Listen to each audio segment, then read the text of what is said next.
Je lève mes mains ce soir pour élever ton saint nom. Je lève mes mains malgré les tribulations, malgré les problèmes. Je décide de lever mes mains ce soir. Même si on n'a plus de force, Seigneur, va encourager le personnel hospitalier. Va encourager, Seigneur. Va relever. On décide ce soir de lever les mains vers toi, Jésus. Alléluia. Je lève les mains,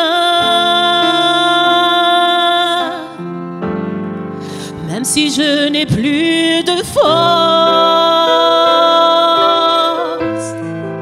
Je lève les mains,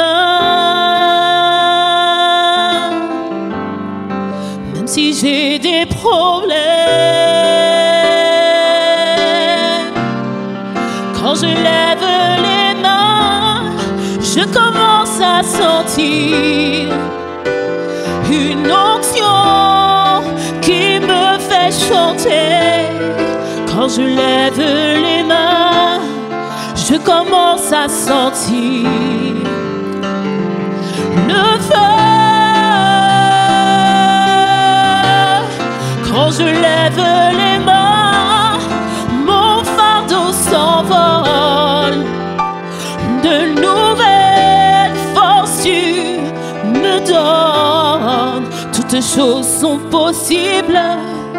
Toutes choses sont possibles quand je lève les mains. Je lève les mains, même si je n'ai plus de force. Je lève les mains, oh, même si j'ai des problèmes. Quand je lève les mains, je commence à sentir une onction qui me fait chanter. Quand je lève les mains, je commence à sentir le feu. Quand je lève les mains, mon fardeau s'envole. De nouvelles forces tu me donnes. Toutes choses sont possibles. Toutes choses sont possibles. Quand je lève les mains,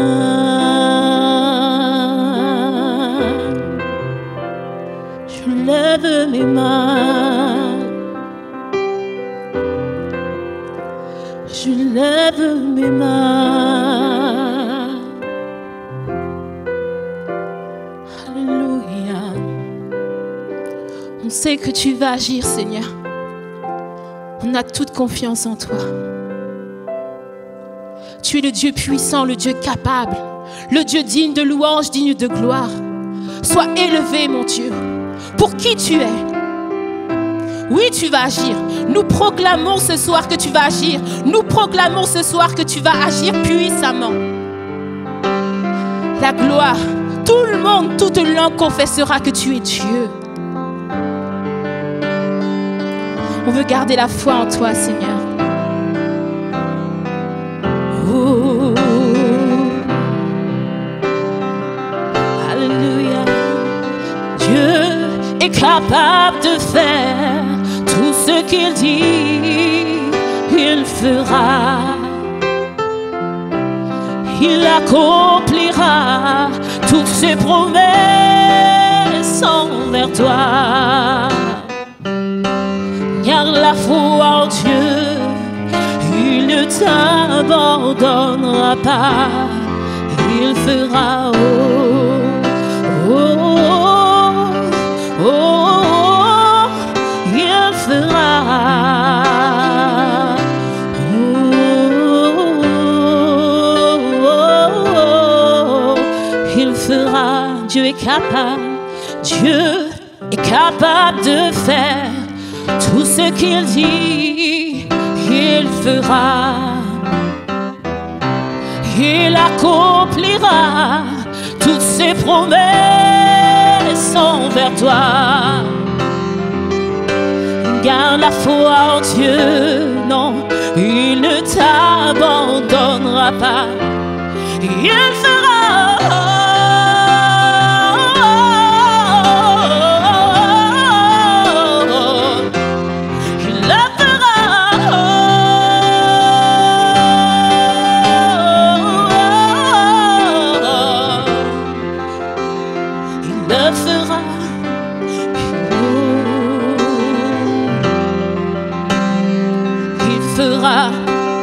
Il le fera, il agira, il le fera. Manifeste-toi, manifeste-toi, on s'attend à toi, Seigneur.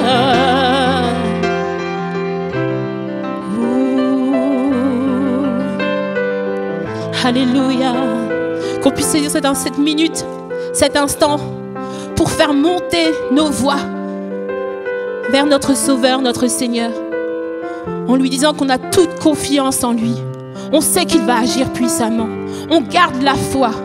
On garde la foi en toi, Seigneur. Alléluia. Garde la foi. Je garde la foi. Garde la foi en Dieu. Alléluia. Alléluia. Je garde la foi en toi, Seigneur. Je garde la foi en toi, Jésus.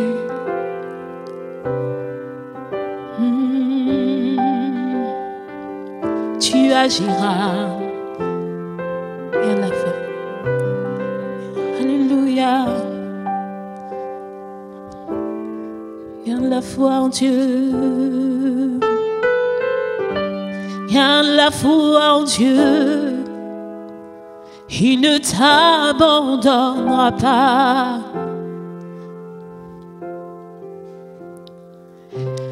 Alléluia, il le fera. Il le fera. Il le fera.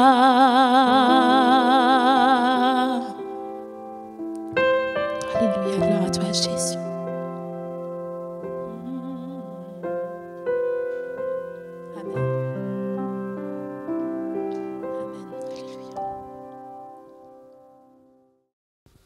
Je vous invite à la prière. Seigneur, nous te remercions de tout notre cœur parce que tu es un Dieu merveilleux, un Dieu vivant et vrai. Ta parole est une parole de vérité. Et nous prions que le Saint-Esprit puisse encore inspirer ces moments et qu'il puisse emmener cette parole comme une parole de vie, comme une parole de puissance, comme une parole de réconfort, comme une parole qui secourt, une parole qui redresse, qui relève, qui éclaire. C'est notre prière dans le nom de Jésus.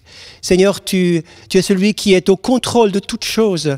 Et Seigneur, merci de pouvoir proclamer que tu es capable, Seigneur, de sauver encore, de redresser ce qui est courbé, de relever ce qui est tombé.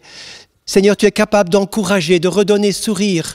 Tu es capable de redonner la paix. Tu es capable de changer le mal en bien. Nous te remercions de tout notre cœur. Seigneur, merci pour un temps de communion avec nos frères et sœurs, avec tous ceux qui regardent, tous ceux qui écoutent. Seigneur, que nous puissions former une seule famille, un seul corps. Quelles que soient nos dénominations, quelles que soient nos fédérations d'église, nous sommes un peuple, le peuple de Jésus-Christ, l'église du Dieu vivant. Seigneur, merci parce que c'est cette église-là que tu prépares pour ton retour. Seigneur, merci pour ce temps de bénédiction. Amen. Nous allons suivre trois amis qui ont été avec Jésus, qui ont fait route avec lui et qui ont vécu 3 expériences significatives, 3 expériences particulières, inhabituelles, qui vont servir dans leur vie, mais qui vont aussi nous servir d'exemple pour notre vie et le temps dans lequel nous sommes en ce moment.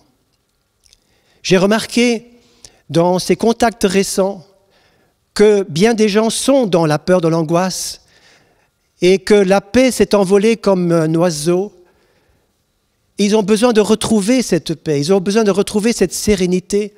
Ils ont besoin de retrouver cette force, ce courage et cette paix du cœur. L'histoire de ces 3 amis va vous encourager. C'est également un temps où nos cœurs sont mis à nu devant Dieu, dans la mesure où nous laissons le Saint-Esprit travailler. C'est un temps où ce qui doit être traité sera traité par le Seigneur. Ce qui doit être ciblé pour être changé, transformé, sera entrepris par le Seigneur. Car lorsque nous sommes honnêtes et authentiques avec nous-mêmes, c'est aussi l'heure de la vérité pour beaucoup d'entre nous. C'est l'heure de la vérité car ce qui a été superficiel, ce qui a été jugement, critique, légère, ce qui a été arrogance, orgueil, ce qui a été dureté de cœur, le Seigneur ne peut pas laisser passer ces choses. Il faut que cela soit traité. Puissions-nous accepter le travail du Saint-Esprit qui désire toujours et encore la même chose, nous sauver, nous racheter, nous libérer, nous transformer à son image. Laissons donc le Seigneur nous sonder. Il monta ensuite sur la montagne, il appela ceux qu'il voulut, ils vinrent à lui, il en établit 12 pour les avoir avec lui et pour les envoyer prêcher avec le pouvoir de chasser les démons. Voici les 12 qu'il établit: Simon, qu'il nomma Pierre, Jacques, fils de Zébédée, Jean, frère de Jacques, auquel il donna le nom de Boanerges, qui signifie fils du tonnerre, André, Philippe, Barthélemy, Matthieu, Thomas, Jacques, fils d'Alphée, Thaddée, Simon le Cananite et Judas Iscariote, celui qui livra Jésus. Le nom de ces 12 disciples nous est rapporté dans l'évangile de Marc, chapitre 3, dont je viens de lire un extrait. Et ces disciples ont été choisis par Jésus après 12 heures de prière, toute une nuit en prière, pour une cause aussi incroyable, aussi noble, aussi planétaire, pour une cause éternelle. N'auriez-vous pas choisi les meilleurs experts du moment, les meilleures personnes bardées de diplômes, qui ont fait les hautes écoles de l'époque et qui avaient le meilleur des caractères? Aujourd'hui, pour solutionner les problèmes difficiles, c'est vers eux qu'on s'adresse, vers les experts, vers les spécialistes et vers les grands connaisseurs. Et nos critères de sélection, ou les critères de sélection des chasseurs de tête, on va dire, ou des entreprises, des ressources humaines, eh bien, va dans cette ligne-là. Or, Jésus va choisir 12 hommes qui seront complètement différents. Il va les choisir d'une manière complètement différente. Jésus, et c'est là la première chose qui me frappe, lorsque je lis les évangiles, lorsque je vois Jésus à l'œuvre, c'est qu'il ne fait pas selon les critères du monde, les critères de l'époque, les critères des gens. Mais Jésus écoute son Père. Et son Père va lui montrer qui il doit choisir. Jésus, peut-être dans ce moment de partage avec son Père, aurait dû dire: mais Père, est-ce que tu es sûr que je dois choisir celui-là et celui-là? Est-ce que je t'ai bien entendu? Et là, le Père va lui dire: ne regarde pas à ce qu'ils sont maintenant, mais à ce qu'ils vont devenir. Voyez-vous, ceci est très important. C'est que personne d'entre nous, nous avons choisi vraiment. Jésus va dire: ce n'est pas vous qui m'avez choisi, mais c'est moi qui vous ai choisi. Et je vous ai établi pour que vous alliez, que vous portiez du fruit. Le choix de Jésus est un choix personnel et individuel, non pour ce que nous sommes, mais pour ce que nous allons devenir en lui, pour ce que lui va faire avec nous. C'est lui qui va réussir son œuvre, dans la mesure où nous le laissons faire. C'est lui qui va réussir son plan. L'œuvre de l'Éternel réussira. Dieu a choisi les choses faibles, les choses folles, les choses qui ne sont pas considérées, les choses viles, les choses basses.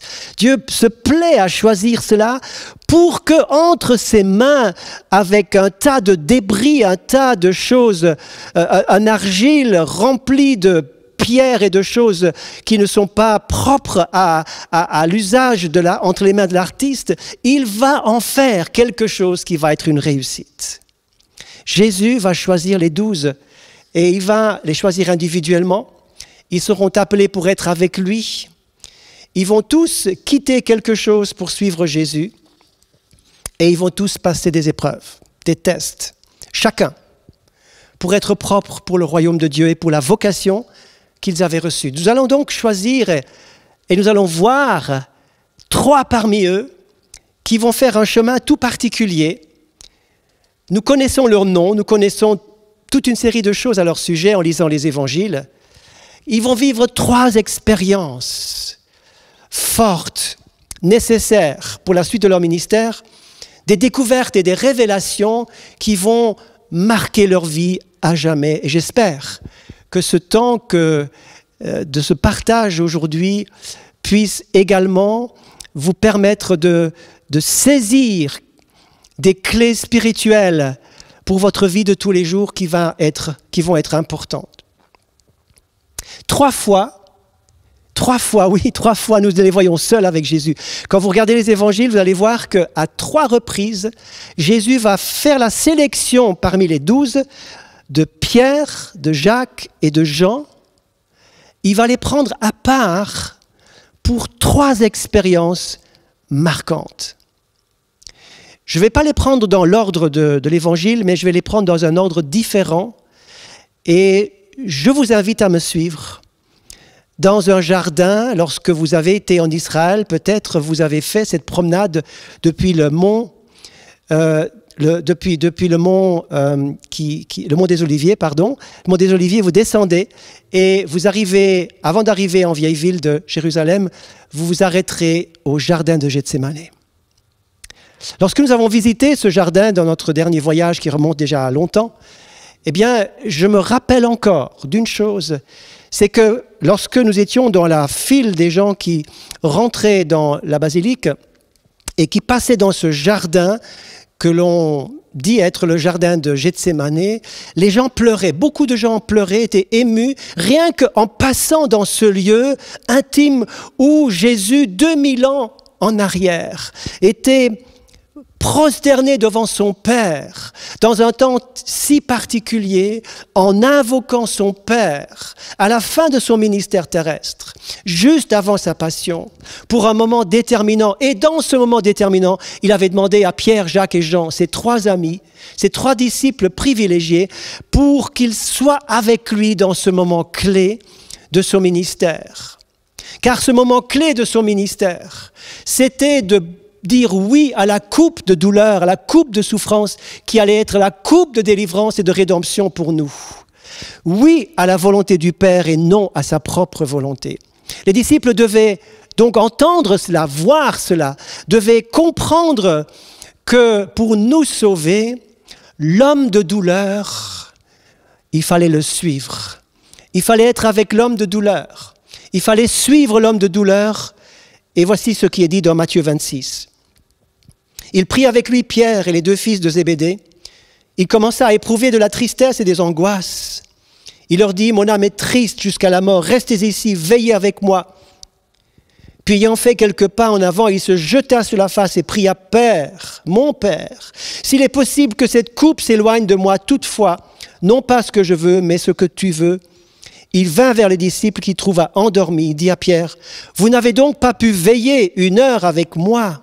Veillez, priez, afin que vous ne tombiez pas dans la tentation. L'esprit est bien disposé, mais la chair est faible. » Il y a donc un combat très particulier qui se passe et, comme je l'ai dit, les disciples doivent être en communion, doivent recevoir la révélation, ouvrir leurs yeux sur ce Jésus, leur ami, leur maître, leur rabbin, mais ils vont le découvrir à partir de maintenant comme l'homme de douleur, habitué à la souffrance, selon Ésaïe chapitre 53. Ils vont le trouver luttant pour accepter la volonté du Père, luttant pour accepter cette volonté parfaite du Père. Il va dire, oui, je ne me sauverai pas moi-même, mais je donne ma vie en sacrifice pour sauver le monde. Car Dieu a tant aimé le monde qu'il a donné son Fils unique afin que quiconque croit en lui ne périsse pas, mais qu'il ait la vie éternelle. Cette rencontre, cette expérience dans laquelle les disciples, Pierre, Jacques et Jean, ne pouvaient, littéralement, ils ne pouvaient résister à ce poids de tristesse, à ce poids des ténèbres, à cette lourdeur qui régnait dans ce jardin. Ils se sont endormis alors qu'ils auraient dû veiller. Mes amis, parfois, nous sommes appelés à veiller et nous avons envie de dormir. Dieu nous demande de veiller, de prier et nous avons envie de faire autre chose. Nous sommes écrasés par le poids, écrasés par la fatigue, par la souffrance, par le découragement peut-être ou par d'autres choses. Et le Seigneur nous appelle à veiller quand même, c'est difficile, à prier quand même, c'est lourd, à persévérer quand même une heure avec lui et de découvrir dans ce jardin de Gethsémani combien le Seigneur a été loin pour nous sauver. Mon ami, n'oublie jamais à quel prix il t'a racheté. Regarde son visage crispé, regarde la douleur sur les traits de son visage. Regarde les grumeaux de sang qui sortent de ses pores et qui montrent à quel point il est en agonie et en lutte pour toi, pour moi, pour les âmes, pour le salut du monde. Mes amis, il faut que nous regardions ces choses, que cette expérience de Gethsémani ne se grave en nous et que nous ne l'oublions jamais. Sachons qu'il y a toujours une place dans ce jardin pour observer avec crainte cet endroit sacré, si magnifique, où nous devons presque enlever les chaussures pour y entrer et pour observer Jésus dans ce moment particulièrement incroyable, fort, lourd de sens et fort dans sa portée pour le monde. Jésus va dire oui à la volonté de son Père. Il va dire oui à la volonté de son Père, pour toi et pour moi. C'est pour cela que nous sommes sauvés. N'oublie jamais Gethsémani, l'homme de douleur, qui a dit oui à son Père. Oui à son Père. Pour qu'aujourd'hui, je sois dans le salut et que nul ne puisse me ravir de la main du Père. Et de savoir qu'il n'y a plus de condamnation pour ceux qui sont en Jésus-Christ. Quel salut! Un si grand salut! Non, il n'a pas reculé à l'heure la plus sombre. Et je ne voudrais jamais l'oublier. Je veux considérer le prix du salut. C'est la première chose que je découvre en suivant Pierre, Jacques et Jean dans ce jardin de Gethsémani. Il y aurait beaucoup de choses encore à dire en méditant davantage sur ce texte, mais je vais aller de l'avant en vous parlant de la deuxième expérience marquante de ce trio Pierre, Jacques et Jean. Et je vous invite à lire avec moi dans Luc chapitre 8, versets 49 à 55. Comme il parlait encore, survint de chez le chef de la synagogue quelqu'un qui disait « Ta fille est morte, n'importune pas le maître. » Mais Jésus, ayant entendu cela, dit au chef de la synagogue « Ne crains pas, crois seulement et elle sera sauvée. » Lorsqu'il fut arrivé à la maison, il ne permit à personne d'entrer avec lui, si ce n'est à Pierre, Jean et Jacques, et au père et à la mère de l'enfant. Tous pleuraient et se lamentaient sur elle. Alors Jésus dit « Ne pleurez pas, elle n'est pas morte, mais elle dort. » Il se moquait de lui, sachant qu'elle était morte. Mais il la saisit par la main, il dit d'une voix forte « Enfant, lève-toi !» Et son esprit revint en elle, et à l'instant elle se leva, Jésus ordonna qu'on lui donne à manger. Alors que nous venons de quitter un endroit tellement saint, tellement majestueux aussi, tellement difficile à exprimer. Je vous invite à suivre maintenant dans cette chambre haute d'une famille, d'une maison ordinaire, où des parents ont couché leur enfant qui vient de décéder. Quelle tragédie! Quel temps incroyable! Le monde s'écroule, l'avenir s'écroule. La tristesse est tellement palpable, car perdre un enfant est certainement un des chagrins les plus durs et les plus difficiles à passer.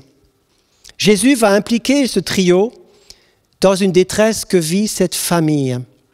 Et là, ils doivent apprendre quelque chose. Ils doivent confronter la détresse. Ils doivent réaliser qu'il faut de la compassion, que les mots sont en trop, qu'il faut souffrir avec ceux qui souffrent, pleurer avec ceux qui pleurent. Il faut davantage de compassion. Il faut davantage d'empathie. Il faut s'associer d'abord à la peine des autres. Et ce qu'ils vont comprendre au travers de ce récit, c'est que celui qui était tout à l'heure l'homme de douleur, qu'ils vont connaître et avec qui ils vont avoir communion, ils ont communion maintenant avec l'homme de puissance qui s'appelle « Je suis la vie et la résurrection ». Celui qui meurt, s'il croit en moi, il vivra. Jésus dépasse. Jésus va vaincre le dernier ennemi qui est la mort. Et c'est pourquoi notre évangile est un évangile d'espérance. Un évangile d'espérance. Et cette espérance va être marquée, va être implantée, va faire irruption dans cette chambre des larmes. Car Jésus a reçu une parole et les disciples, Pierre, Jacques et Jean, doivent justement comprendre cela. Ils doivent justement comprendre que on ne peut pas aller n'importe comment dans une chambre de deuil, dans une maison de deuil, ou être confronté à ces réalités terrifiantes qu'est la mort. Il faut recevoir une parole donnée par le Père. Tout comme Jésus a écouté le Père pour choisir les 12. Tout comme il a obéi au Père en disant « non pas ma volonté mais la tienne », il va écouter son Père encore. Le Père va lui dire « c'est pas son heure, l'enfant dort », cela veut dire « sa vie n'est pas terminée ». Je me souviens de certaines situations où dans cette chapelle de laquelle je vous parle, il y a eu des paroles de vie dans des situations qui semblaient terminées, ou qui semblait morte.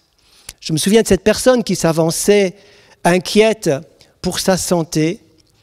Elle attendait depuis longtemps qu'un enfant se prépare, mais l'enfant n'arrivait pas.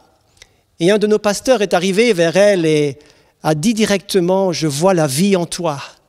Et c'est vrai, sans qu'elle le sache, elle était enceinte. Il y a des paroles d'espérance, parce que reçues de Dieu pour communiquer au peuple de Dieu.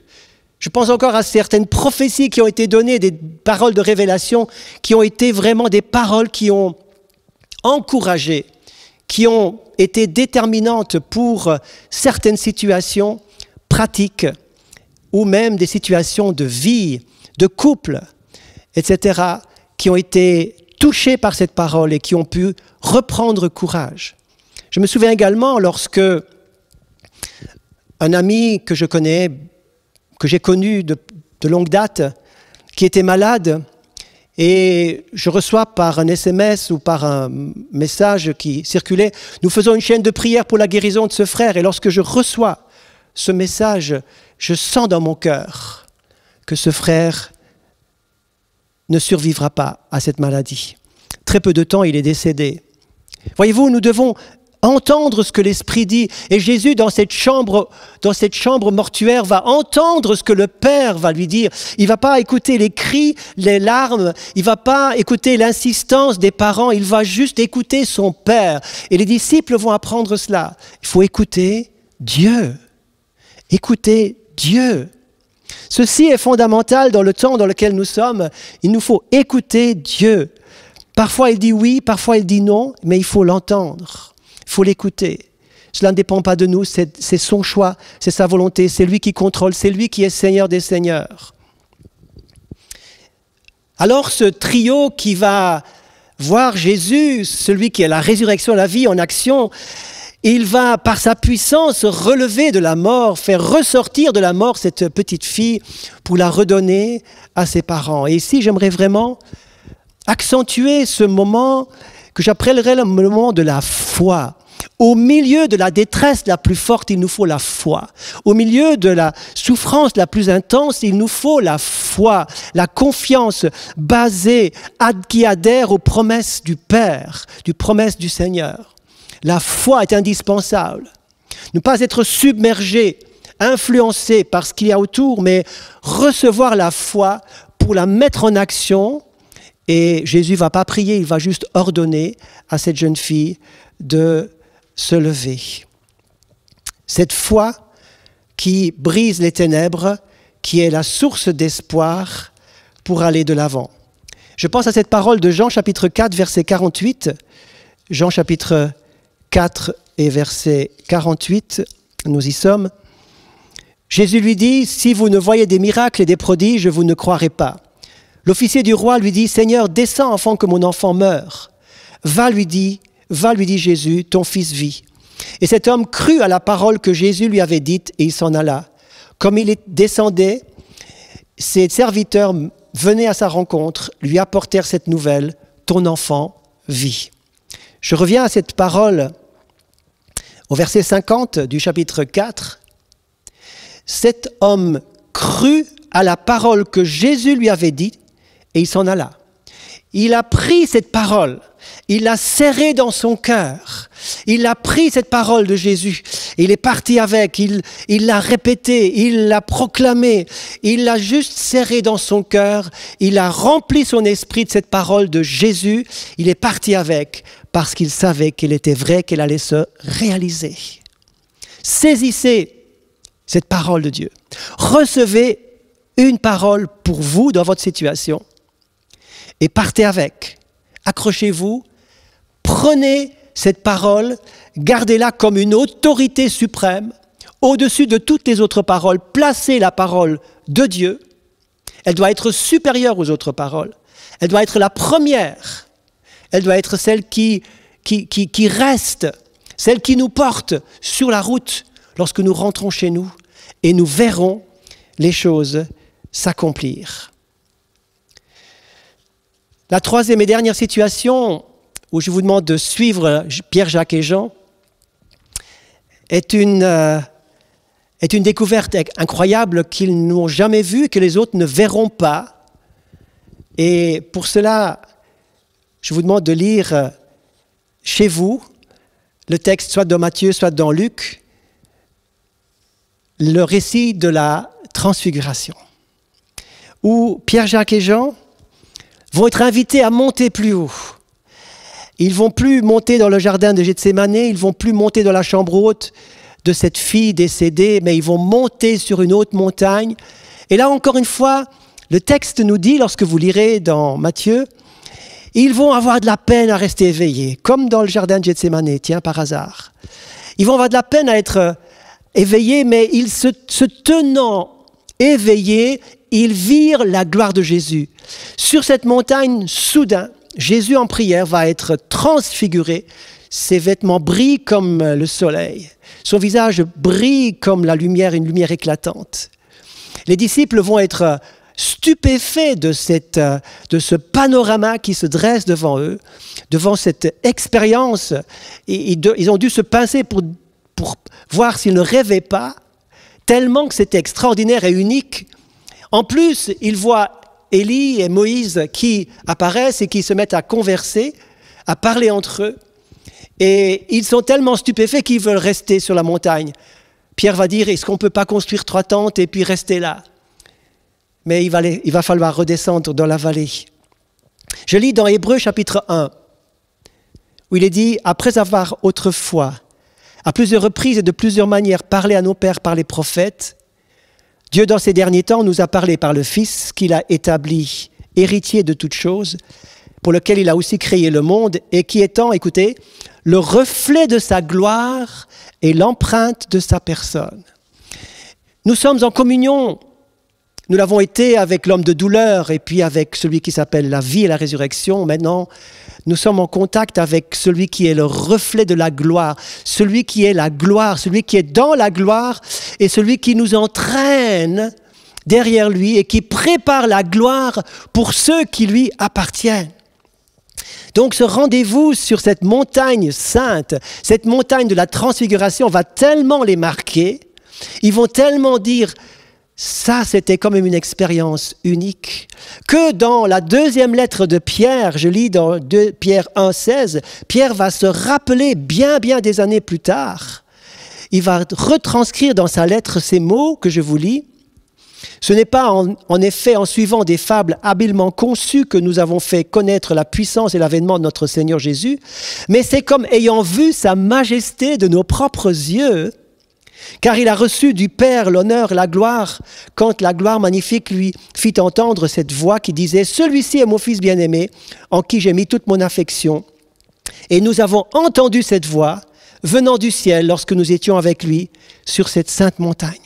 Voyez-vous, encore une fois, Jésus est connecté au Père. Il est avec le Père. Le Père lui parle, il obéit au Père. Il reçoit une parole du Père. Et ici, c'est le Père qui témoigne à haute voix, audible pour tous. Celui-ci est mon Fils bien-aimé, en qui j'ai mis toute mon affection. Jésus est aimé du Père. Le Père aime Jésus, le Père vous aime aussi. Vous pouvez aussi être son fils, sa fille, bien-aimé en qui il a mis toute son affection. Jésus avait besoin d'entendre cette parole. Vous aussi, vous avez besoin d'entendre cette parole. J'ai besoin de l'entendre personnellement. Que Dieu approuve ma vie, que Dieu est d'accord avec ma vie, avec mes choix. Je ne suis pas à côté, je ne suis pas en train de faire n'importe quoi de ma vie, mais que le Père puisse, à certains moments, nous le dire haut et fort, que je puisse résonner dans mon cœur, laisser résonner cette voix qui dit « Oui, ce que tu fais là, je l'approuve ». J'aimerais vous dire que dans mon ministère, je ne voudrais pas faire des choses que Dieu n'approuve pas. Mais lorsque je sens l'approbation de Dieu, je sens sa force, sa bénédiction et son onction, et Dieu ne tarde pas à nous révéler, à nous montrer au fond de nous qu'il approuve lorsque nous sommes dans sa volonté. Il est d'accord, il se réjouit. C'est pour ça que nous avons cette joie au fond de nous lorsque nous faisons sa volonté. Et Pierre, Jacques et Jean, ils sont marqués par cette expérience. Ils ont besoin de cette expérience. Plus tard, lorsqu'ils passeront dans la souffrance, dans les difficultés, ils devront se souvenir de cette gloire et de cette voix entendue. Car ils auront besoin de cette expérience pour aller plus loin, pour passer par la souffrance. Car la souffrance trouve son sens dans la gloire. L'apôtre Paul va dire dans Romains 8, 18, « J'estime que les souffrances présentes ne sont pas comparables à la gloire à venir qui sera révélée pour nous. » Alors, non, ce n'est pas une expérience pour des supraspirituels, mais c'est une expérience pour les disciples, pour ceux qui suivent Jésus. Et dans des moments que nous vivons maintenant, nous avons besoin de cette expérience en étant en communion avec celui qui est le reflet de la gloire. Nous devons toucher cette gloire, nous devons être marqués par cette gloire, nous devons avoir soif que l'espérance va plus loin que la souffrance, que l'espérance nous transporte au-delà de la souffrance terrestre, l'espérance de la gloire à venir. Et Élie et Moïse sont là pour nous ouvrir encore un rideau de plus, pour nous dire un jour tu verras, un jour tu seras avec eux, un jour tu vas les reconnaître tous. Un jour, tu seras dans une communion qui jamais ne se terminera. Alors qu'aujourd'hui, tu es privé de plein de choses, là, tu ne seras plus privé. Aujourd'hui, tu pleures, là, tu seras consolé. Aujourd'hui, tu as mal, là-bas, dans cette gloire, tu seras entièrement libéré, délivré, non seulement du péché, mais aussi de la présence et de l'impact du péché sous toutes ses formes. Nous serons entièrement dans un autre monde que le Seigneur prépare pour les siens. Ça fait partie de notre foi. Ça fait partie de la Bible, ça fait partie d'une grande partie de la Bible. Et si Pierre, Jacques et Jean avaient besoin de vivre ça, c'était important pour ces apôtres, pour leur avenir. Mon message se termine maintenant. Et je conclus en rappelant que comme Pierre, Jacques et Jean, avaient besoin de vivre ces 3 expériences marquantes, utiles, importantes pour leur vie, leur ministère et pour nous. Nous avons besoin de nous rappeler ceci. La certitude de la victoire par le oui à la volonté de Dieu. Je sais que Jésus lui aussi prie pour moi et j'ai besoin de considérer dans le jardin de Gethsémane le prix qu'il a payé pour moi. Je ne l'oublierai jamais. Deuxièmement, j'ai la certitude de la puissance de résurrection, que Jésus est vainqueur définitivement du dernier ennemi, que la mort existe, est une réalité, mais ce n'est pas la fin ultime. Lorsque je fermerai les yeux ici-bas, je les ouvrirai l'instant d'après dans un autre monde, là où le soleil ne se couchera jamais, pour un jour nouveau qui ne se terminera jamais.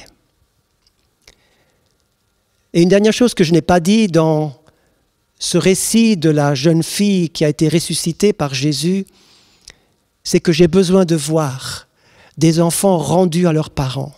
J'ai besoin de voir des enfants revenir aux parents, des enfants séparés des parents revenir aux parents.